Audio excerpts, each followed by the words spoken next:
সকলো বন্ধু বান্ধৱীকে আদৰণি জনাইছোঁ অসমীয়া পাকঘৰৰ আন এটি ৰেচিপি ভিডিঅ'লৈ। আজি আপোনালোকৰ বাবে কাচকলৰ এটি নতুন ৰেচিপি লৈ আহিছোঁ।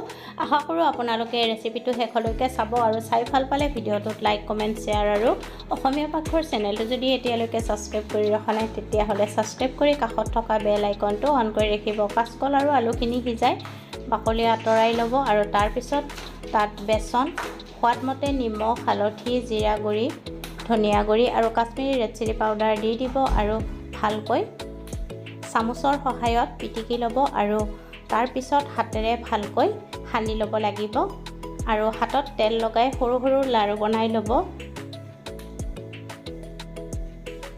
যদি আপোনালোকৰ ৰেচিপিটো ভাল লাগে তেতিয়াহ'লে বন্ধু বান্ধৱীৰ সৈতে ৰেচিপিটো শ্বেয়াৰ কৰি দিব। আনফালে কেৰাহী গৰম কৰি তাত সৰিয়হৰ তেল দি বনাই লোৱা লাড়ুবোৰ হাতত চেপেটা কৰি দি দিব আৰু দুইটা পিঠি ইলতি সিলতি কৰি ৰঙচুৱাকৈ প্ৰথমতে ভাজি উঠাই ৰাখিব।